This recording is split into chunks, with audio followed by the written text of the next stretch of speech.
का चैप्टर है similar triangles. क्या है हमारे पास में? मतलब हम ट्राइंगल की सिमिलैरिटी के बारे में पढ़ेंगे। किसके बारे में? सिमिलैरिटी। अब पहले आप सिमिलैरिटी को समझो कि सिमिलैरिटी होती क्या है। सिमिलैरिटी का मतलब है एक जैसा। जैसे आपके दोनों हाथ एक जैसे, मेरा हाथ और आपका हाथ भी एक ही जैसा है भाई। वही 5 उंगलियां हैं, है ना? बीच में पाम है, बीच में लगी है आपके पास में। यस और नो? बस हमारे एक, जब आप अपने अपने हाथ को देखोगे तो एक दूसरे को पूरी तरह से ओवरलैप कर रहे हैं। मतलब सेम साइज है, राइट? सेम साइज है। पर वहीं जब मैं मेरा हाथ और अपना हाथ दूंगी तो सेम साइज नहीं है, पर सेम शेप है। तो सिमिलैरिटी का मतलब ही यही है आपके पास में कि जब हम सिमिलैरिटी की बात कर रहे हैं, मतलब हम बोल रहे हैं कि geometrical figures having same shape but different sizes।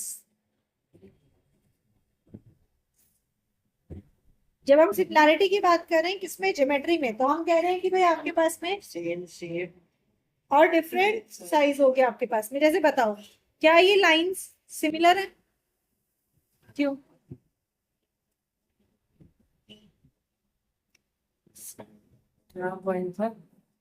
मैंने सेम साइज शेप क्यों? लाइन ही तो है, एक छोटी बड़ी है। तो साइज डिफरेंट होगी ना। बोला ना डिफरेंट साइज, शेप तो सेम है ना। दोनों की दोनों ही लाइन है आपके पास में, तो यस सिमिलर है आपके पास में। क्या ये सर्कल सिमिलर है? यस। वैसे दिख नहीं रहे सर्कल, जैसे अंडे से दिख रहे हैं, पर समझो मैं सर्कल बना रही थी। तो यस आपके पास में सेम शेप है आपके पास में, और साइज क्या है आपके पास में? डिफरेंट है। तो ये सिमिलर है आपके पास में। समझ में आ गई बात? साइज का साइज है? बहुत बुरा इंसान है यार। कुछ नहीं कुछ नहीं, क्या होता है?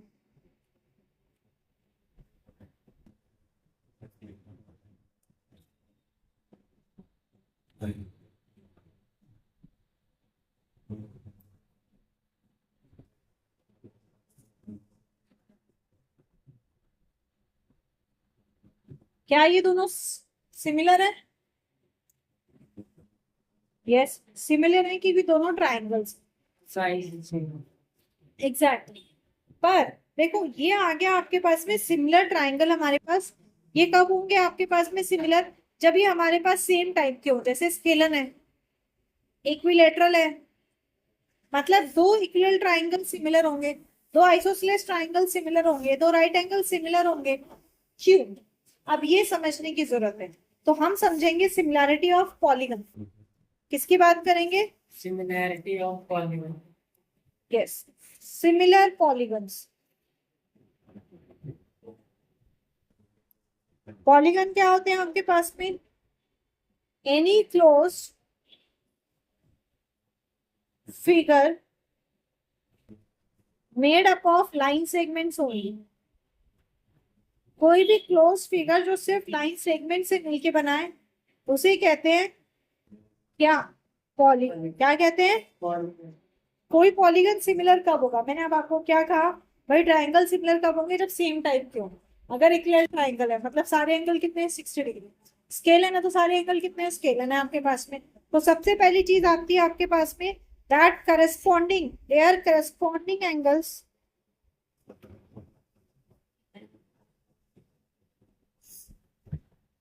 अंडरलाइन कर दो, आर इक्वल।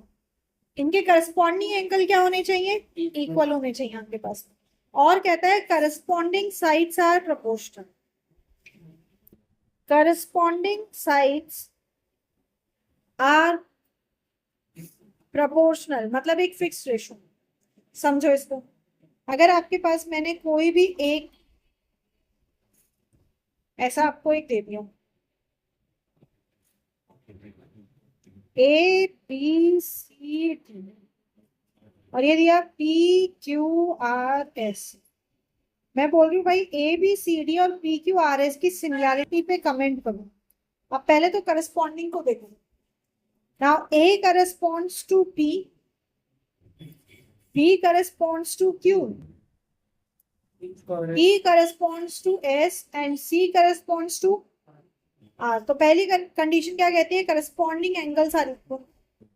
पहली कंडीशन क्या है? Corresponding angles are equal, that is angle A is equals to angle P. P, angle B is equals to angle Q, angle D is equals to angle S. And angle C is equals to angle. R. पहली condition. दूसरा क्या कहता है? Corresponding sides are proportional, मतलब same ratio में। तो अगर मैं साइड लेती हूँ A B, A corresponds to P, B corresponds to Q, A corresponds to T, B corresponds to Q. ऐसे ही अगर मैंने लिया बी सी, तो B corresponds to Q. Q और सी R. आर। मैंने लिया C D, C.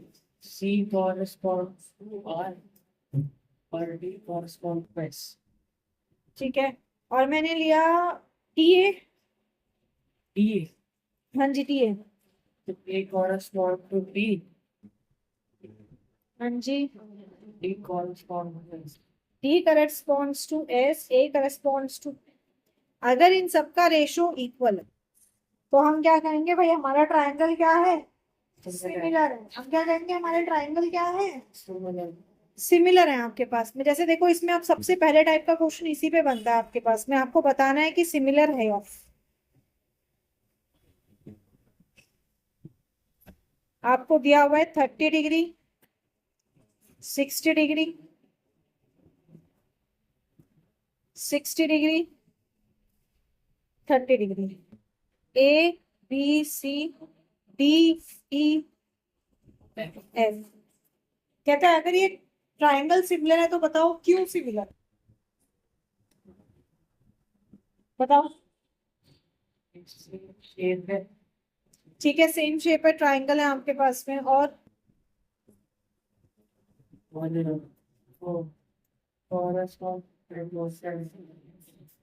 Corresponding angles, angles की बात है यहाँ पे। एंगल्स दिए हुए ना, साइड्स थोड़ी ना दी हुई है आपके पास। अगर आप यहाँ से देखो, आपका एंगल ए इज 60 डिग्री और दूसरे में आपके पास 60 डिग्री क्या है? That is A corresponds to E. Angle B is 30 degree, angle F. Yes, that is B corresponds to F. अब दो इक्वल है तो बाय एंगल सम प्रॉपर्टी तीसरा तो इक्वल होगा ही। हाँ ये ना, that is angle C equals to कितना आ जाएगा? ये आ जाएगा 90। एंगल डी मतलब सी करस्पॉन्ड्स टू डी। आप सिमिलैरिटी कैसे लिखते हैं? आप देखो A B C, triangle A B C क्या आएगा? E F D. ये ऑर्डर ध्यान रखना है। अगर आपने ये ऑर्डर ध्यान नहीं रखा, आपने ई एफ डी की जगह लिख दिया डी ई एफ, तो ये हो जाएगा गलत। समझ में आ रही है बात? ये ऑर्डर का ध्यान रखना है। और सिमिलैरिटी का सिंबल क्या है? ये है।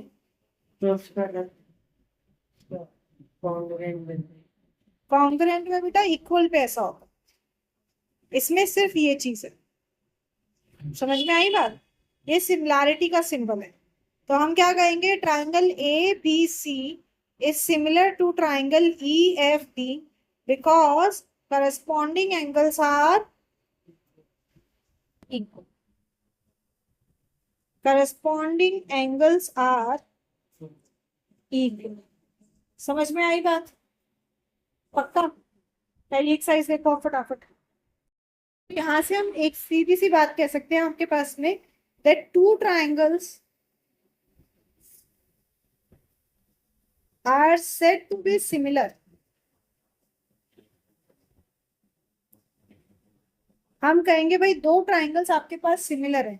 कब? पहली चीज that corresponding angles are yes angles are equal, and दूसरा करस्पॉन्डिंग साइड्स आर proportional. बस।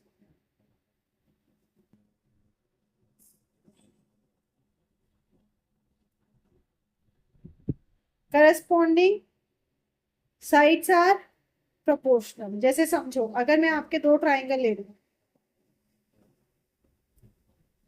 एक ये ट्राइंगल ले लिया मैंने और एक ये ट्राइंगल ले लिया मैंने, ठीक है। I have two triangles, say this is A B C D E F. कहता है भाई A B C triangle D E F के सिमिलर होगा कब? करस्पॉन्डिंग एंगल्स आपके पास, that is angle A is equals to angle D, angle B is yes, and angle C is equals to angle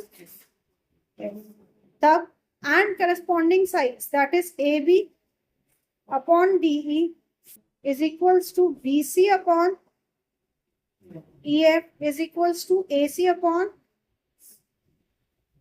DF। अगर ऐसा होगा तो हम कहेंगे आपके पास में कि ट्राइंगल्स क्या है, सिमिलर है। इसी रिजल्ट को ध्यान में रखते हुए आपके पास में आई basic proportionality theorem. Basic proportionality theorem कहता है इसको प्रूव करके बताओ। जो आपने अभी ऊपर रिजल्ट दे दिया ये प्रूव करके बताओ। इसी को हम थेल्स थ्योरम भी कहते हैं। Very important theorem exam point of view से, इसे हम थेल्स थ्योरम भी कहते हैं। बेटा इसको समझ लोगे ना तो क्या है कि रट्टा मारने की जरूरत नहीं है, आपके पास में आसानी से आपको समझ में आ जाएगा ये चीज। कैसे कहता है कि if a line is drawn parallel to one side of a triangle intersecting, पास बैठ गया मैंने, जितना मेरे को कर गया उधर बैठ गया,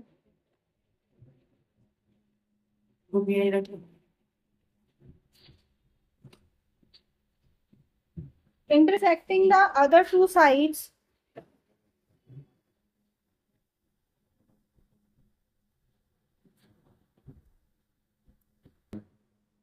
then it divides the two sides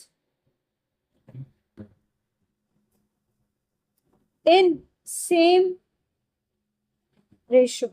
सिर्फ स्टेटमेंट लर्न करने की जरूरत है। स्टेटमेंट लर्न कर लोगे और इसको समझ लो तो ये अपने आप से हो जाएगी। और अगर ये समझ ली ना तो क्वेश्चंस भी अपने आप से हो जाएंगे, बस समझने की जरूरत है।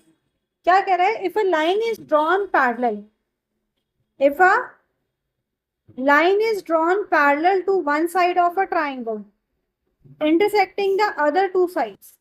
कैसे ड्रॉ करी भाई? हमने इस तरह से ड्रॉ करी, एक लाइन, एक ट्राइंगल है और हमने इस तरह से एक लाइन ड्रॉ करी कि लाइन पैरेलल है एक साइड के।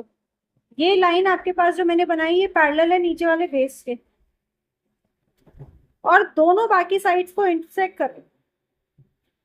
ठीक है, दोनों बाकी साइड्स को इंटरसेक्ट करें। कहता है ऐसे में ये इन दोनों को सेम रेशो में डिवाइड करें।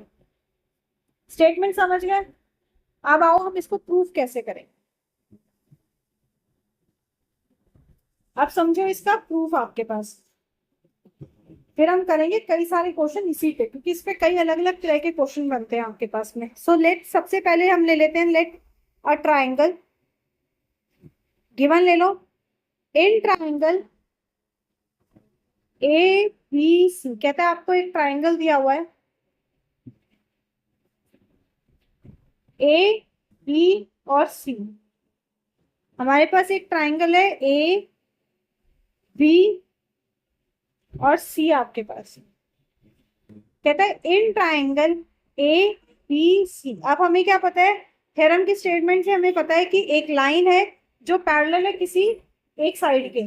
तो मैं एक साइड ले रही हूँ बीसी, और बीसी के पैरेलल मैंने एक लाइन बना, मैंने बीसी के पैरेलल क्या करा? एक लाइन बना दी। से दिस इज डी और दिस इज ई। समझ में आ गई बात? तो इन ट्राइंगल एबीसी कहता है डीई इज पैरेलल टू, और साथ में क्या है? इंटरसेक्ट कर रही है, and intersects AB at, AB को किस पॉइंट पे इंटरसेक्ट कर रहा है? D. D। And AC at, E. Very good, ठीक है, यही गई थी। कहता है अगर ऐसा होगा तो साइड्स कैसी रेशो में डिवाइड होंगी?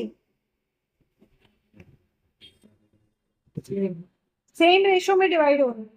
तो अब साइड क्या होगी? देखो एक साइड क्या होगी आपके पास में, एक साइड हो गई आपके पास में क्या, एक साइड हो गई आपके पास AD, और दूसरी साइड पार्ट क्या हो गया इसका, DB। एक क्या आ गया आपके पास AD, दूसरा पार्ट क्या आ गया, E. B. रेशो बोला तो रेशो लिख लिया। ऐसे ही दूसरे में देखो, A. E. upon E. AE और EC आपके पास में, दैट इज AE और EC। और क्या रेशो कैसे होने चाहिए? Equal. इक्वल होने चाहिए। रेशो कैसे होने चाहिए? इक्वल। ये भाई हमें प्रूफ करना है, दिस फंडा इज टू बी प्रूफ। अब करते हैं हम इसको प्रूफ। प्रूफ करने के लिए हम करेंगे भाई कंस्ट्रक्शन। क्या करेंगे? कंस्ट्रक्शन। हम बनाते हैं यहां से एक परपेंडिकुलर, से दिस इज F, और सेम एक परपेंडिकुलर बनाया यहां से दिस इज G आपके पास, ठीक है।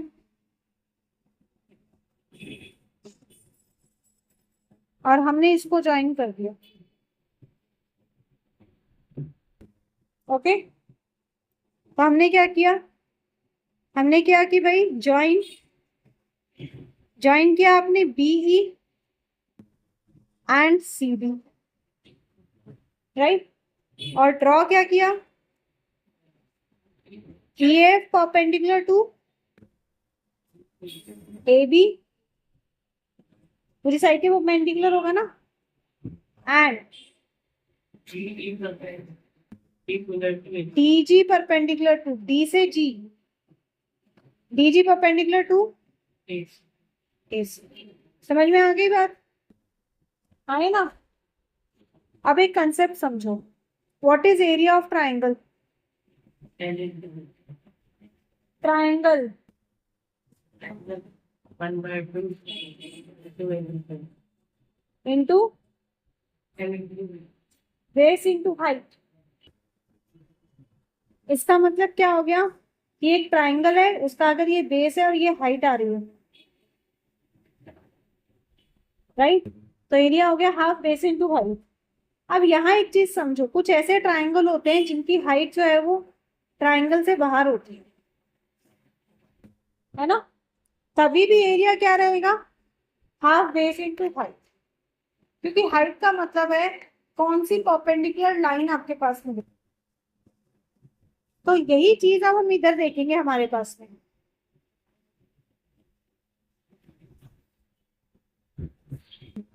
सेम चीज अब आप यहाँ देखो, हम पहले एक साइड को ले लेते हैं, हमें क्या चाहिए, AD और DB। तो हम दो ट्राइंगल लेते हैं जिसमें बेस AD हो और बेस DB हो। क्या हो, बेस AD हो और बेस DB हो आपके पास में, राइट। तो अब देखो, पहले मैं ले रही हूँ बेस DB। बेस DB वाला कौन सा ट्राइंगल है, ये है ना, दैट इज, हम ले लेते हैं क्या, Angle E. B. In triangle DEB। E. अब इस ट्राइंगल को आप रफली बाहर बनाओ। ट्राइंगल का एरिया क्या होता है, बेस इंटू हाइट। इसमें हाइट क्या है, आपने बेस क्या लिया, BD। अब BD की तरफ देखो, परपेंडिकुलर क्या आ रहा है, EF आ रहा है, हाँ है ना, EF आ रहा है। इसका मतलब बेस क्या हो गया, BD, और हाइट क्या हो गया, EF। तो एरिया क्या हो जाएगा, हाफ बेस इंटू हाइट होता है, तो हाफ बेस कितना है, D. BD इंटू हाइट कितना होगा, E. EF। समझे? ये तो हो गया हमारा डिनोमिनेटर BD। अब हमें क्या चाहिए, AD। हमें क्या चाहिए, AD। अब लो आप AD वाला, तो एडी वाला ट्राइंगल कौन सा है आपके पास? ये ट्राइंगल है, यस और नो? तो अगर आप इसमें देखो आपके पास क्या है, ए डी जी।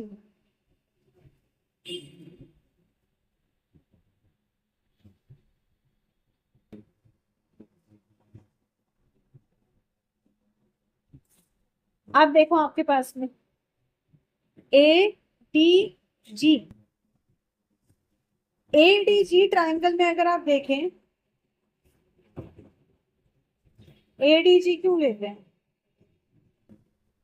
पूरा ट्राइंगल ही ले लो, ए डी ई ले लो, पूरा ट्राइंगल ए डी ई ले लेते क्योंकि बेस तो पूरा ही जाएगा, है ना? ये रहा पूरा बेस, पूरा ही ले लो तो ये परपेंडिकुलर आ जाएगा। नहीं समझा?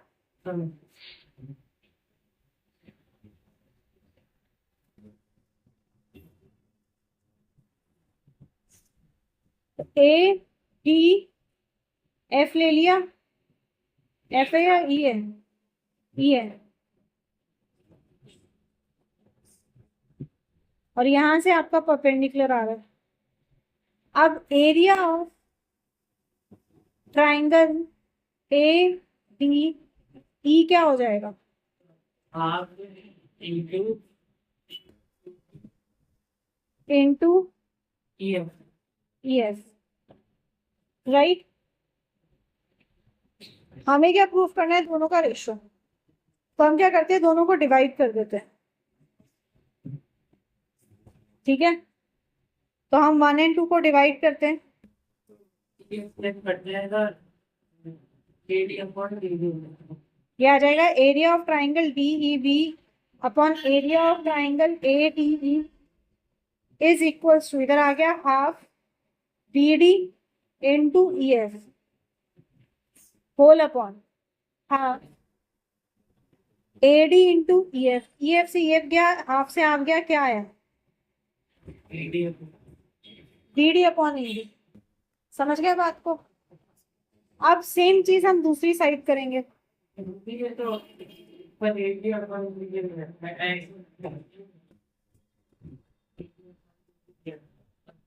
कोई दिक्कत नहीं, रेसिप्रोकेट कर देंगे। मैंने तो इसको ऊपर नीचे ले दिया, मैंने ट्राइंगल पहले नीचे वाला ले लिया ना, तो हम रेसिप्रोकेट कर देंगे भाई, उसमें क्या है?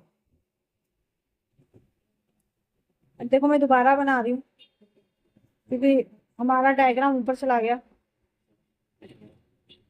This is D, this is E. और अब हमें क्या चाहिएगा? जो यहाँ परपेंडिकुलर किया था जी, और ये ट्राइंगल। तो पहले हम बात करेंगे इस ट्राइंगल की जिसका बेस ईसी है। तो इन triangle T E C area क्या होगा?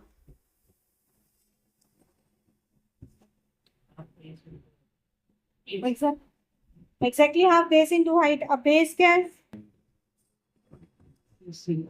ईसी। हाइट क्या है? डी जी, बाहर एक्सटर्नल हाइट है। ऐसे ही दूसरा ट्राइंगल ले लो, इन ट्राइंगल। अब बेस क्या चाहिए? ए ही चाहिए। तो इन triangle A D, area of triangle A D क्या हो जाएगा? बेस क्या है? ए इंटू डी जी। बहुत बढ़िया, समझ में आ गई बात? पक्का? इसको ले लो 3 और इसको ले लो 4। तो अगेन 3 को डिवाइड करते हैं 4 से, तो क्या आ जाएगा? Area of triangle D C upon area of triangle A D is equals to half E C into D G upon half A into D G. D G गया, हाफ हाफ गया, क्या आ गया? E C upon A. Right? इतना चीज clear है? दोनों में जो ऑब्जर्वेशन है उसको दूसरे ट्राइंगल इस पे लिख लेती हूँ। हमारा आया area of triangle D E B whole upon area of triangle क्या है, ADE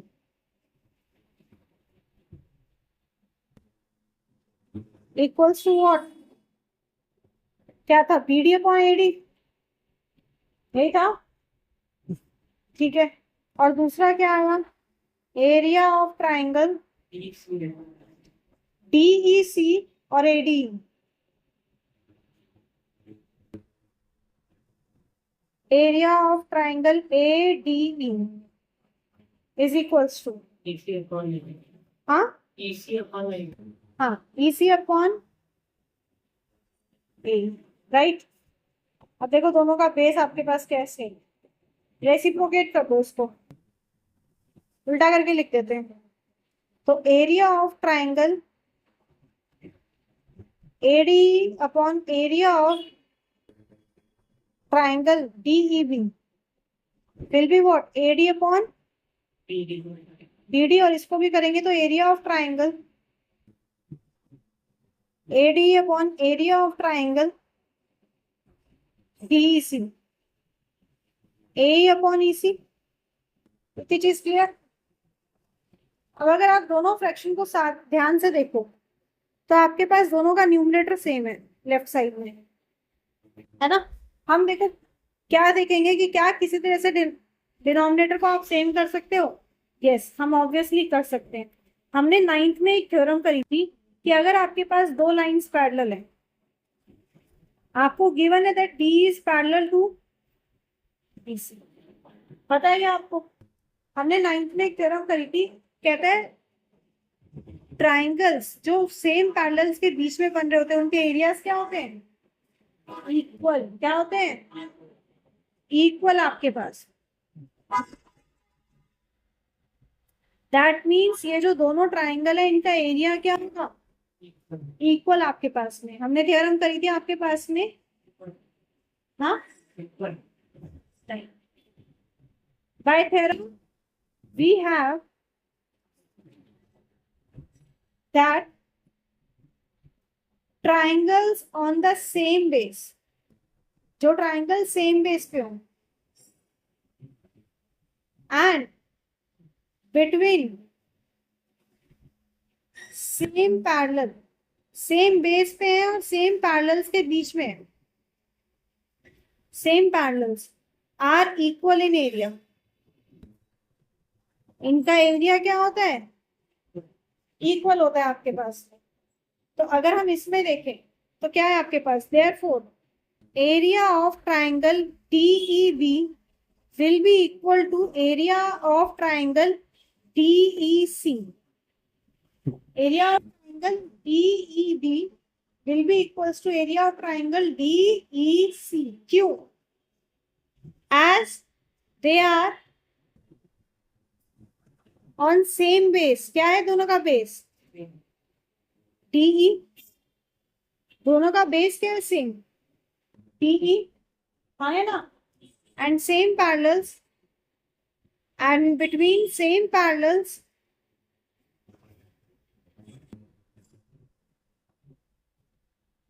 DE parallel to BC, हाँ है ना। अब इनको नंबर दे दो 5 और 6। अब बाय 5 एंड 6 अगर आप देखो, बाय 5 एंड 6, भाई LHS में न्यूमरेटर दोनों सेम, डिनोमिनेटर दोनों इक्वल हो गए। इसका मतलब क्या हो गया कि जो एरिया का रेशो है ये क्या होगा, equal, that is area of ADE upon area of triangle DEB is equals to area of triangle ADE upon area of triangle DEC, that is AD upon BD is equals to AE upon EC। क्या हमें यही proof करना था, right, hence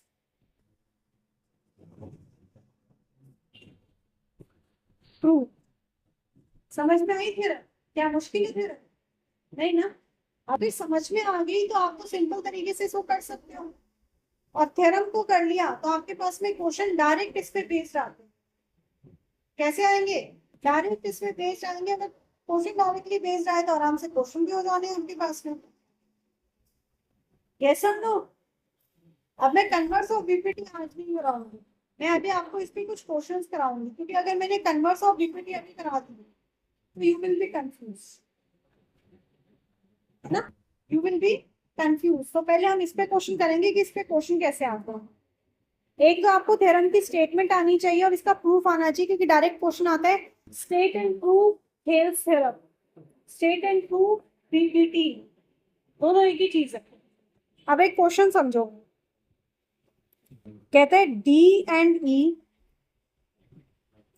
are points on AB and AC respectively of a triangle ABC such that DE is parallel to BC. ठीक है, such that DE is parallel to BC। कहता है find X if पहली condition AD is 4 centimeter, BB is x minus 4 centimeter,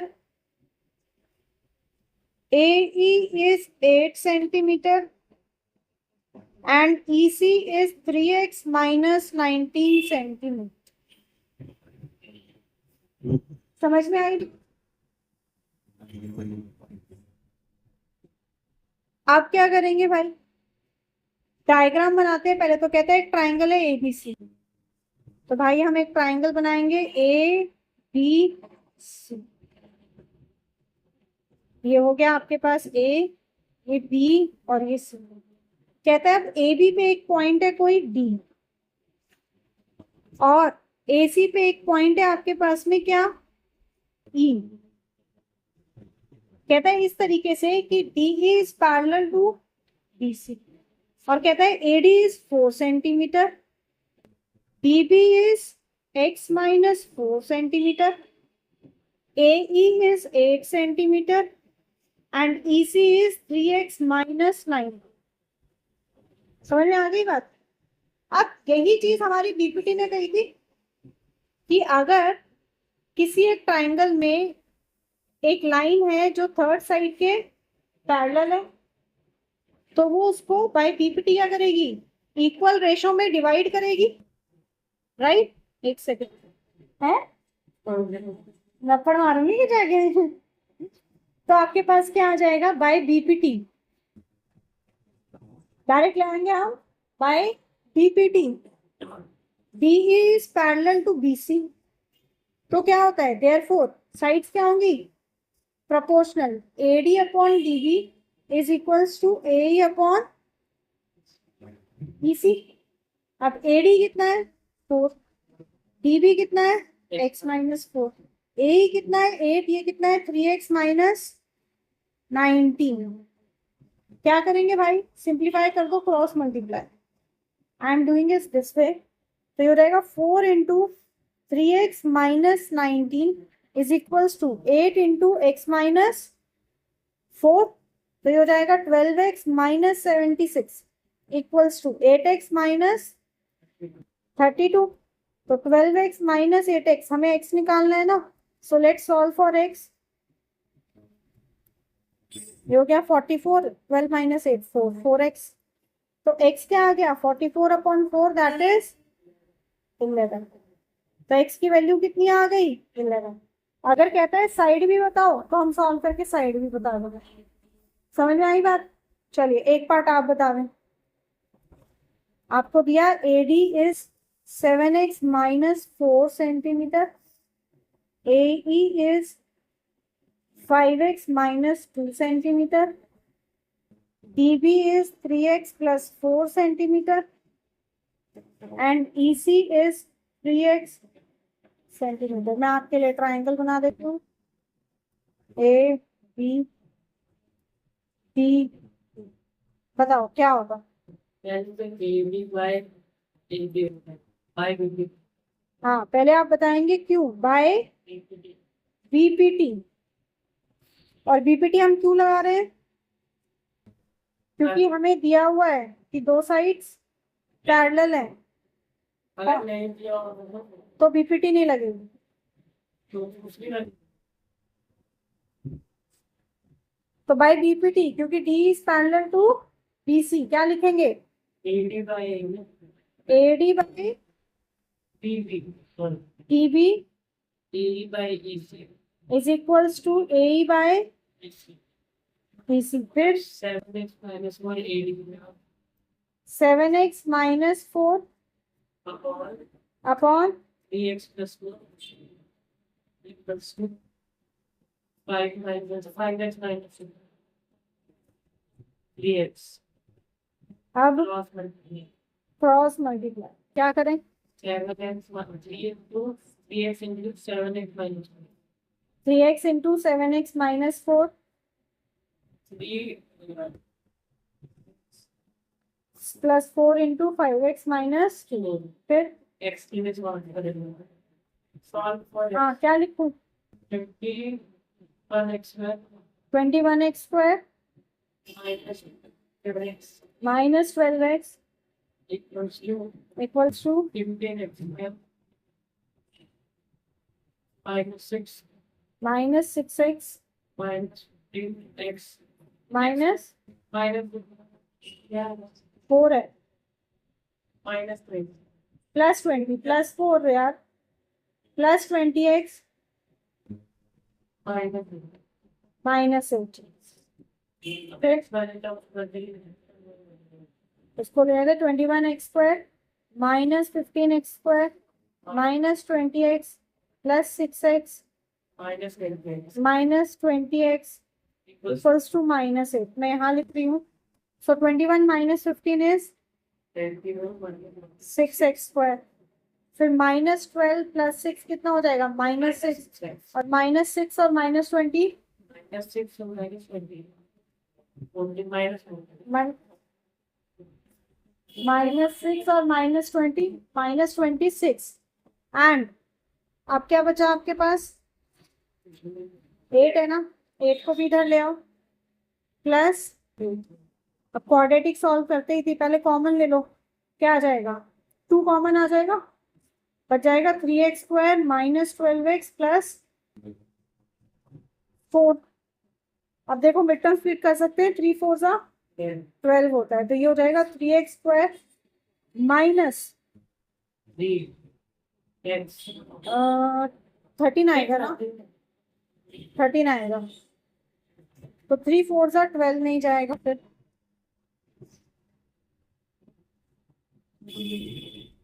क्या जाएगा? Plus minus करने पे 13 आना चाहिए और मल्टीप्लाई करने पे 12 आना चाहिए। सॉरी मल्टीप्लाई करने पे तो 12 plus 1 12 into इसको वैसे स्प्लिट करना पड़ेगा। 4 12 plus 1 हाँ 12x माइनस x प्लस 5, तो 12 1 जा 12, 12 प्लस 1 इज 13। अब इधर से क्या कॉमन आ जाता है? 3x, क्या बचेगा? x माइनस 4, इधर से माइनस 1 कॉमन ले लो, x माइनस, तो ये क्या बन जाता है आपके पास में? 3x minus 1 x minus 4 equals to 0। So 3x minus 1 equals to 0, x minus 4 equals to, तो x की वैल्यू आ गई 4 और इधर से x की वैल्यू क्या आ गई? 1/3 रिजेक्ट कर दो आपके पास में। क्या करेंगे? रिजेक्ट करना है अभी कोई रिजेक्ट ही है ही नहीं यहाँ पे, ऐसा थोड़ा है कि फ्रैक्शनल वैल्यू नहीं हो सकती है, तो दोनों ही वैल्यू एक्सेप्टेड रहेंगी।